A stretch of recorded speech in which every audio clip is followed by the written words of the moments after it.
මං අද හිතුවා ජීවිතේ වෙනස් කතාවක් කතා කරන්න. මහා වැස්සි වැටෙනකොට ඔබට ඇඟට මහා සීතලක් දැනෙනවා ඇති නේද? අහසින් නිදහස් වන ජල බිඳු එක පැත්තකින් ඇත්තටම අපේ නිතින් ගලා එන කඳුළු වෙන්න පුළුවන්. හිත පුරා දෝර ගලා යන සතුට වෙන්න පුළුවන්. කාලය ඈත් කරගෙන යන කාලය එක්ක යන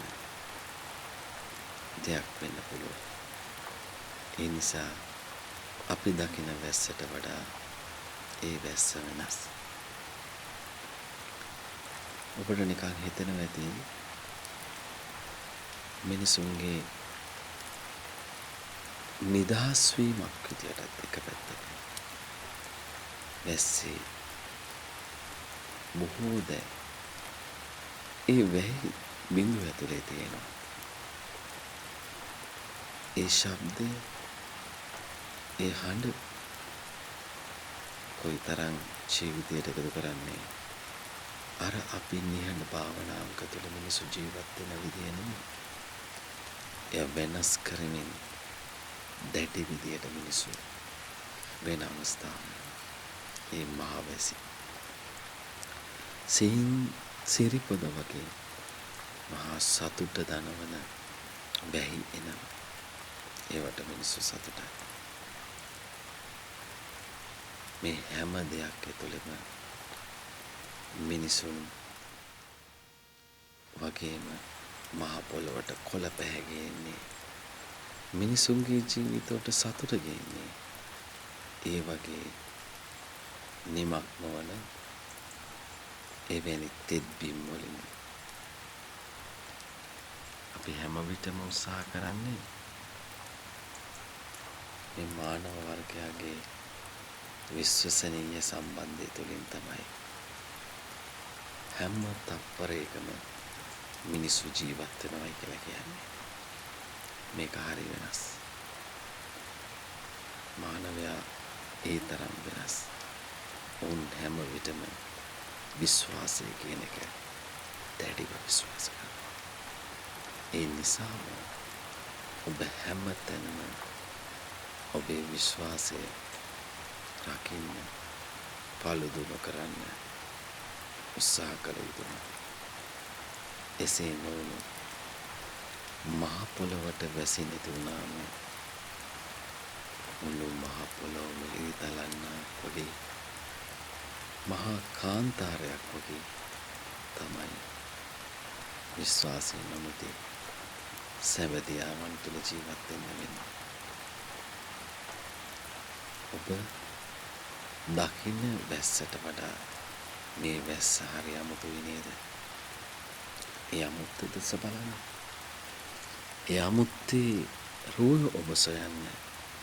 ඒ අමුත්තේ ජීවිතේ කවිය දෙස බලන්න.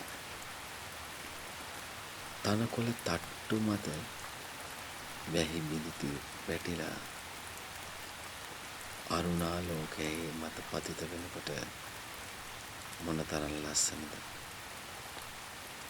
ඒක මට දැනෙන්නේ මිනිසුන් hina වෙනවා වගේ. ඒ hinaවලට අරුණාලෝකයේ වගේ ලස්සන හිරු එළියක් සෞම්‍ය හැඩයක් අවශ්‍යයි නේද?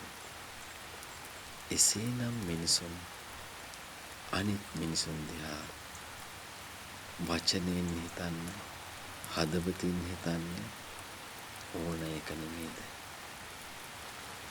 තනකොළ අගිස්සේ තියෙන පිණිකැට අරුණාලෝකයට hina වෙනවා වගේ හැම මිනිසුන්ගේම සතුටට ඔබත් සතුටු වෙන්න ඉගෙන ගන්න. ඒ ඔබටත් ජීවිතේ විඳීම. එයත් ඔබටත් ජීවිතේ මහා සැනසෙල්ලක් කියලා අපි හිතන්නේ. ඇත්තටම මේ වැහි බිඳුව වගේ තමයි අපේ ජීවිතේ. මහා වැහි වලාකුළු ටිකක් වැස්ස වැටුනාම මහා නිදහසක් වෙනවා වගේ. මිනිසුන් ජීවිතේ ගලාගෙන යන බැවුන්ගේ අවසානය මහ මොහොතෙන් කෙලවර වෙනවා. ඇත්තටම ජීවිතය කියන්නේ ඒකයි. ගඟක්සේ ගලනවා. ඒ ගඟට වතුර වැටෙන්නේ වැස්සෙන්. ඒ වැසි ඇතුලේ අපි ඒ ජල බිඳුතු ඇතුලේ අපි කෙසේනම් සිටිය යුතුද? එයයි අපි විශ්වාස කරන්නේ ලෝකේ සැබෑ සතුට සොයා යන මිනිසු. ඒ දෙස බැලිය යුතු නොවේද? ඔබ එක්තරා විදියට නිදහස හොයනවයි කියලා කියන්නේ ඒ වැස්ස වගේ. ඒ ඔබේ හිතේ හැදෙන ලස්සන මල්ලක් වගේ කියලා මට දැනෙන්නේ. ඒ ලස්සන මලේ සුවඳ ඒක අපිට විතරක් නෙවෙයි. මුළු ලෝකෙටම සුවඳක් වෙනවා. මිනිසුන් නිදහසේ ජීවත් වීම කියලා කියන්නේ ඒ මිනිසාට පමණක් නොවේ. ඒ සුවඳ හමන මුළු සමාජයටම මහා අස්වැසිල්ලක්. එක විදියකට ඇත්තටම මේක හරිම සුන්දර කාව්‍යයක්. ඇත්තටම මේක සිතුවිලි වලින් මිදෙන එකක් නෙමෙයි නිදහස කියලා කියන්නේ. නිදහස ඇතුලේ මිනිසින් සෞම්‍ය වෙච්ච සිතුවිලි අවදි වෙනවා. ඒක තමයි අතිශයින්ම වැදගත් වෙන්නේ. ඒ හුස්ම, ඒ පරිසරයෙන් ඇහෙන ශබ්ද, ඒවා කැඩපතක් වගේ මිනිසුන්ගේ ආත්මයට ස්පර්ශ වෙනවා. හොඳින්ම ස්පර්ශ වෙනවා. එතකොට මිනිසුන් ලස්සනට කවි වගේ හිත ඇතුලේ ලස්සනට සිතුවිලි මෝරනවා. ඒ කියන්නේ මහා කළු වලාවක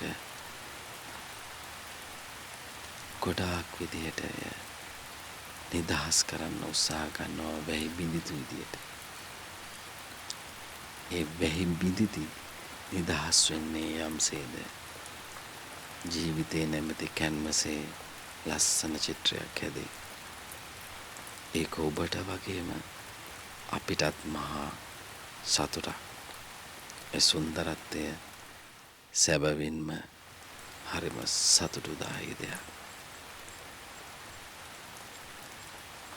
ඔබ හිතන්න ඔබේ හොඳම සුන්දරත්වය එකතු කරන්නේ නිවනෙන්ම තමයි. ඔබ නිකන් හිතන වැඩි ඒක හරි සරලම කාරණයක් කියලා.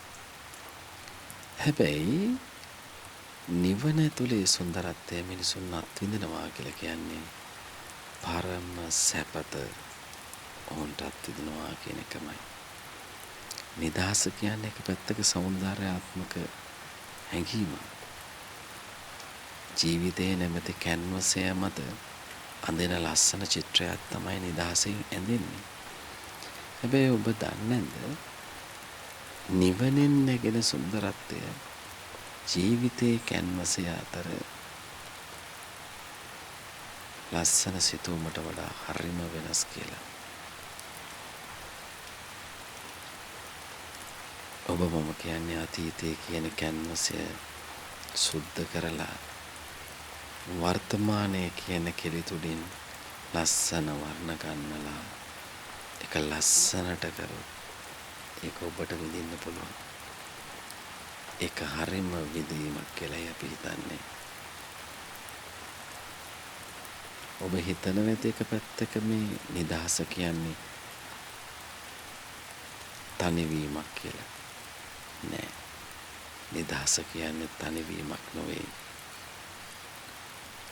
ඒ ජීවිතයට නිහඬතාවය තුළ ඇසෙන විශ්වයේ භාවනාවේ ස්වර තලාවන් එක ඇතුලේ තියෙනවා.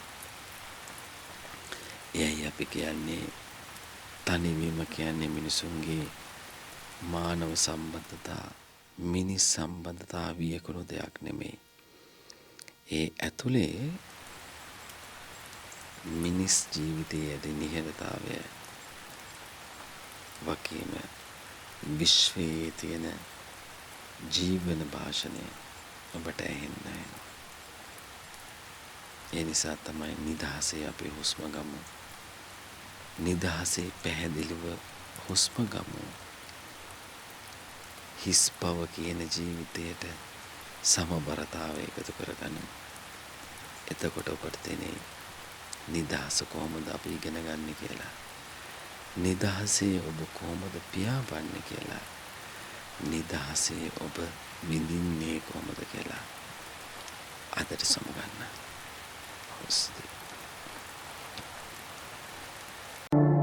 මේ වගේ වීඩියෝ දිනපතා නරඹන්න අපේ channel එක subscribe කරන්න.